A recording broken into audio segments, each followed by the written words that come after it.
Hi again, it's me. In this video, let's talk about something which has been controversial for many years now. Skins. For those of you who don't know, CSGO never had skins. Back when it was released, they were only default weapons. I wanted to look at the player base graph at that time and here's some shocking results. The fan base started to grow heavily between 2014 and 2015, more than 1.5 years after its release. The number of active players increased substantially from 50,000 to 500,000 within a span of a year. What happened? If you look closely, the peak started rising substantially fall 2013. Coincidentally, Arms Deal update, which brought skins to CSGO, was released on August 2013. Does that mean skins were the reasons players started playing CSGO? Were all the media reports correct? Did skins save CSGO and corrupt players? No! Okay, partly no. You see, skins weren't the main reason why the players started growing. Back then, skins were just skins, a way to just buy and support the CSGO community. Skins weren't the biggest deal back then. In fact, the Arms Deal update has this specific statement attached. Introducing the Arms Deal update, which lets you experience all the illicit thrills of black market weapons trafficking without any of the hanging around in darkened warehouses getting knifed to death.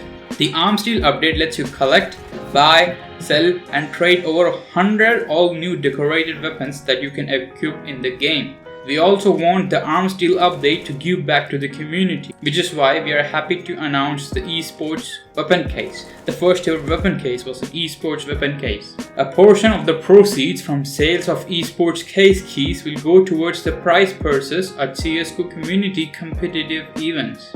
You think the statement is false? You think Valve did nothing about this extra money? You think Valve won't use this money for good?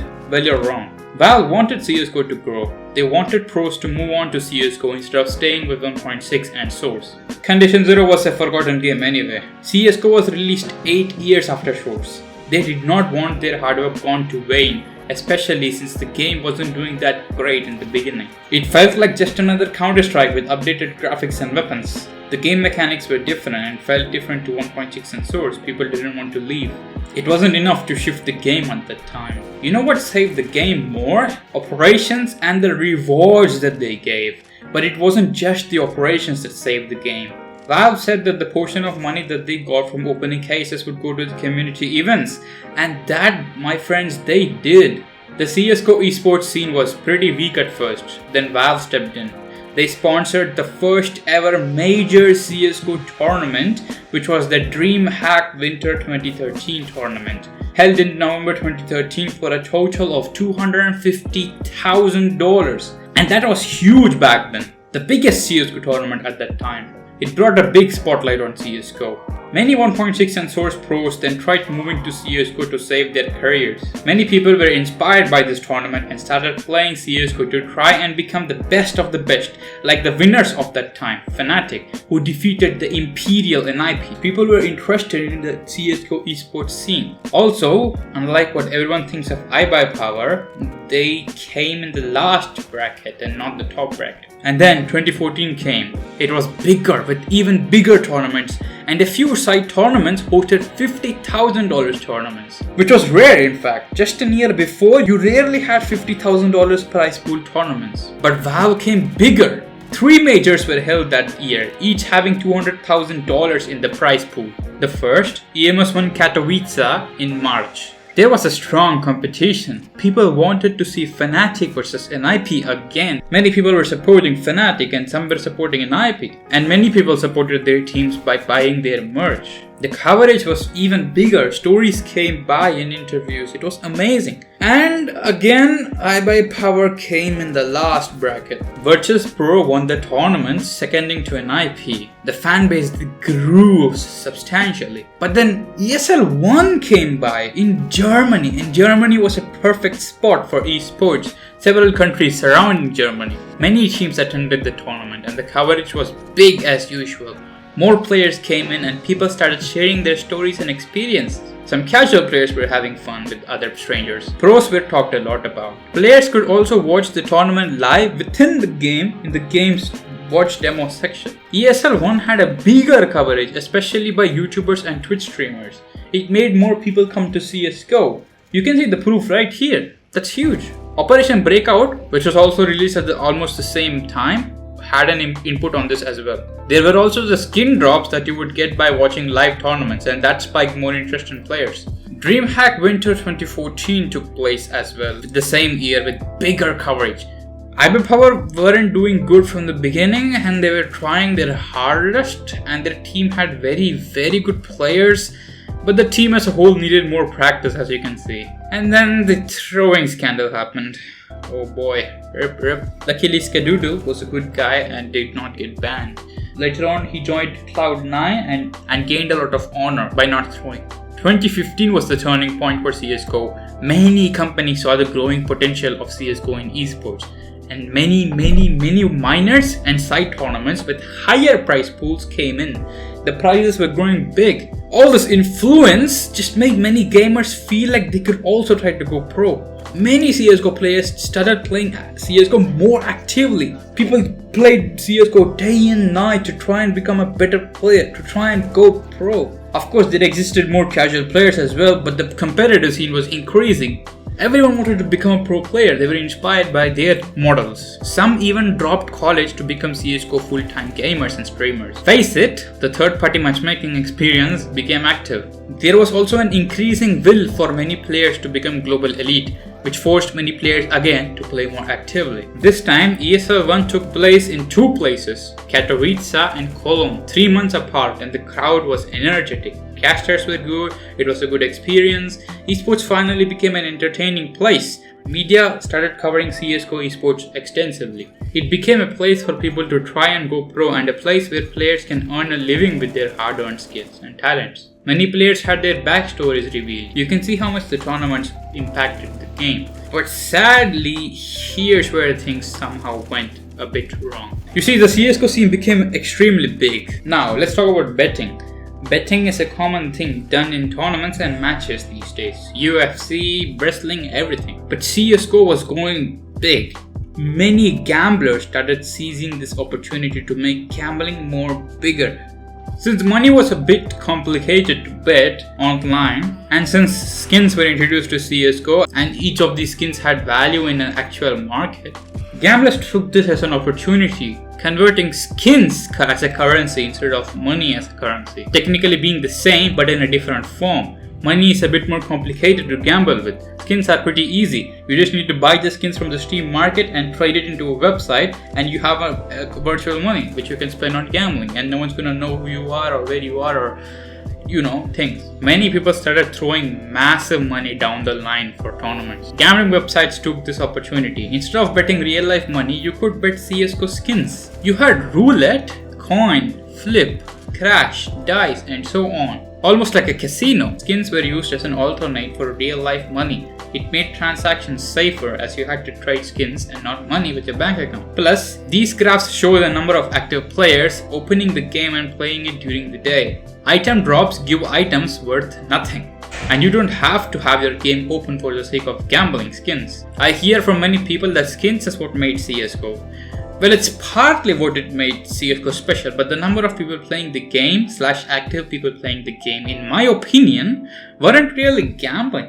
Unfortunately, since skins were safer and easier to gamble, kids spent all of their skins to gamble without their guardian's permission. Gambling in most countries is illegal for kids, and they are still free to gamble without any consequences with CSGO skins. Of course, other than losing or gaining money, there's no other consequence. Here's why the issue with skins became big.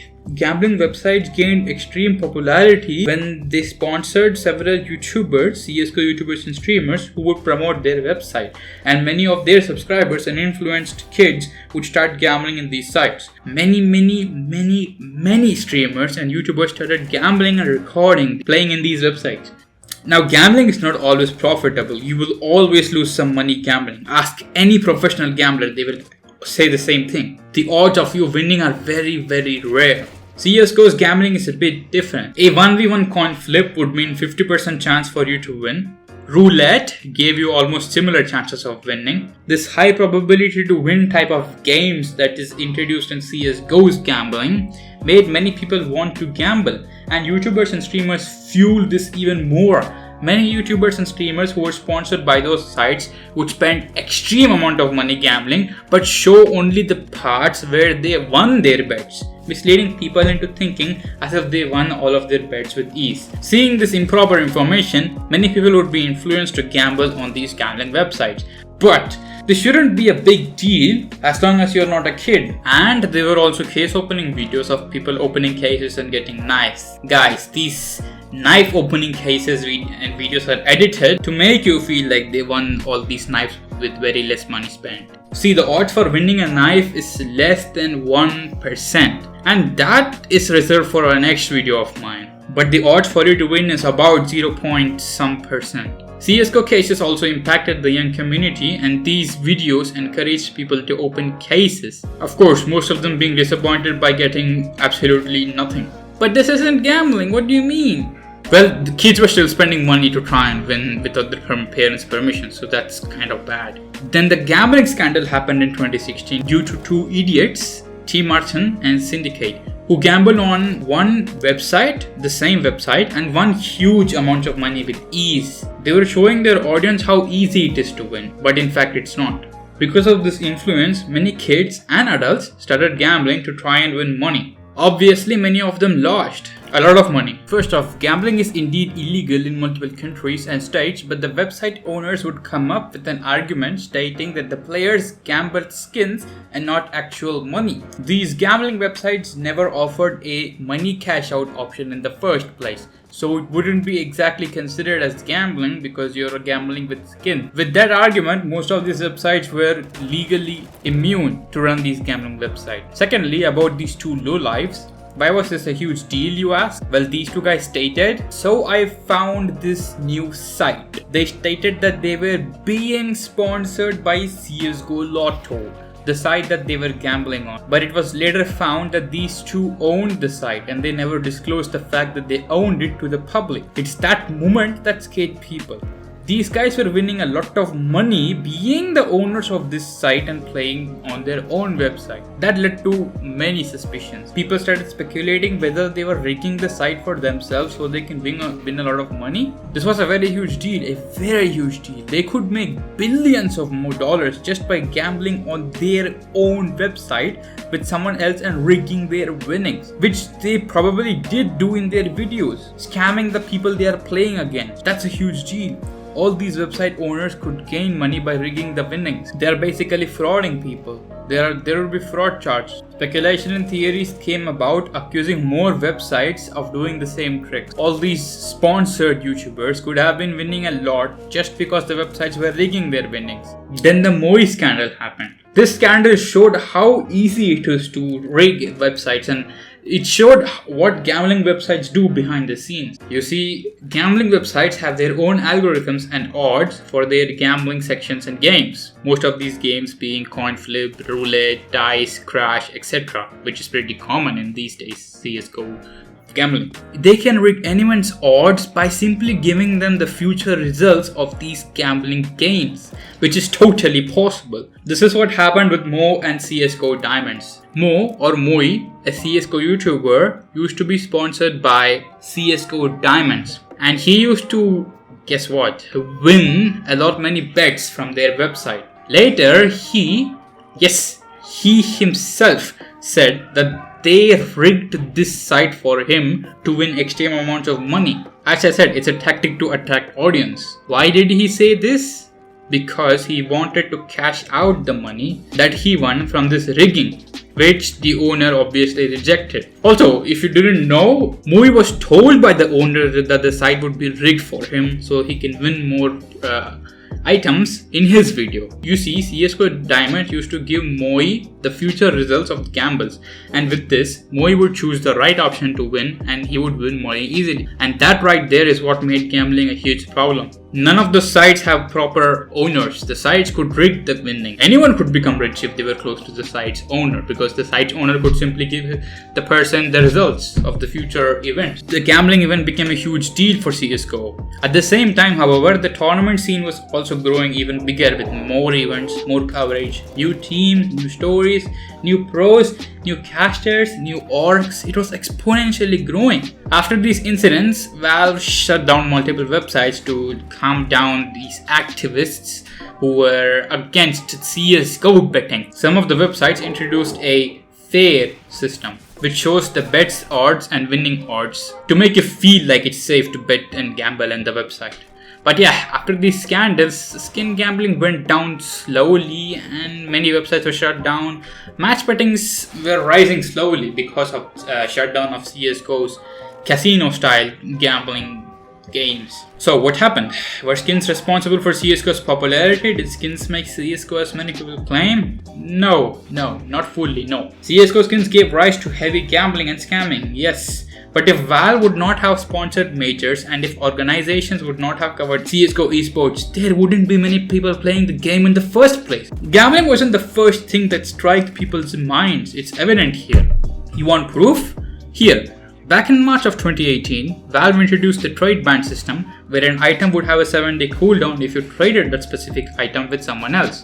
Because of this, there would be a 7-day delay between trading of items from websites and the users and clients. This was an attack on gambling websites, making it harder to cash out and sustain a thriving skins economy. Before you blame this fallen players here because of this specific update, I don't think it's because of this ban. The game started losing players anyway between February and March 26th, falling to 523,000 players. So more than 100,000 players already just went back. This, my friends, was before the update. How could this have happened? There was $1 million major in fall January, and you still had high-priced tournaments like CS Summit, Star Series in February, and you had IEM Katowice in March. So many high-priced pools. Each of them had extreme amounts of money as a prize pool, and some of them weren't even majors. WEST, so many high-priced pool tournaments happened here. Like CSGO's esports spiked massively at that time. And yet, CSGO lost a significant chunk of its player base. The update came on 29th of March 2018. Well, I think it's because there was the rise in Battle Royale games like PUBG and Fortnite, and Battle Royale game tournaments were also coming up forward. But there was not just the rise of Battle Royale, there was also a very, very huge hacking infestation problem in CSGO. You had and still have many blatant hackers in CSGO. There's just too many to count. Because of this, many players moved on to Battle Royale and PUBG Mobile. Yes, PUBG Mobile was growing in popularity after the March 29th update. The player base did go down, but it wasn't huge. The least amount of players that it went down to, active players, was about 420,000 players. Another 100,000 lost after that update, but that number recovered anyway after July. Why? Because of some tournaments, weapon balance updates that people wanted, a new look for CSGO, which is the Panorama UI, Mirage updates, new cases, new skins, and because people were getting tired of PUBG Chinese hackers, because hackers started moving on to PUBG, bringing more hackers in PUBG games. So many people from PUBG were moving on to CSGO. There was a heavier spike between October and December during November, thanks to the MP5 introduction, FBI models introduction, surround sound system update, some pro streamers coming back, tournaments being held, casual update happening. But I don't think that would be enough to bring such a spike. And honestly, I don't know why or how this specific spike came in between October and December of 2018. Keep in mind, the Battle Royale Danger Zone update came in December's fall and not December early. And this spike happened on November between October and early December. It's possible that the PUBG hackers completely infested Asian servers and maybe CSGO got populated again, but I'm not sure. And I do not think it's because of skins that the spike here happened, because there were no new cases here and gambling scene wasn't going big anyway. It kinda stopped and fell. It took a huge toll on these people. Also, fun fact, Danger Zone did not increase the number of players. In fact, it declined the number of players. It may not be due to Danger Zone, but after the Danger Zone update, the number of players went down instead of going up. There you can see it. It's right there. In my opinion, I do not think CSGO thrives around skin gambling. Sure, skins are bright and colorful and knives are cool and many people purchase these skins. But they don't play CSGO for the sole purpose of skins, you know? Many players started CSGO without skins and purchased them as souvenir. Some people purchased skins as a form of investment, and some people, of course, had purchased skins as a form of a virtual currency as a savings account or something. But none of this explains how actively people played the game, you know? Skins were released to support the community that you are a part of. None of these majors would have happened if players would not have purchased skins when the Arms Steel update was out. If Valve never sponsored the first ever major tournament, we may not have the esports CSGO scene that we have today. It would have taken a few more years for it to rise. CS 1.6 never had a huge tournament like what Valve sponsored. I do not think skins is what made CS today. I think it's the fun community that made CS what it is today. CSGO in esports is a big deal, but still people have fun in casual game modes. Every day I play CS, I meet more people without skins than with skins. The CS community is still thriving. You can see the spike. The game is going back to what it was. Even with skins, it's still being good. The cases still exist. People still open cases. People still lose money opening cases. But the game still exists. It's still thriving, guys. The game will not die anytime soon. People are getting tired of these battle royale games and hackers in other games, so they're coming here to CSGO. CSGO is CSGO. No other game can change what it is. Why else do you think people started coming back to CSGO then? CSGO is the same game. It was always the same game with a few updates. Even before Danger Zone, the player base went down but spiked massively. Why did it spike massively? Was it because they had skins? Is that it? No. You can see it clearly. Anyway guys, the game will not die anytime soon.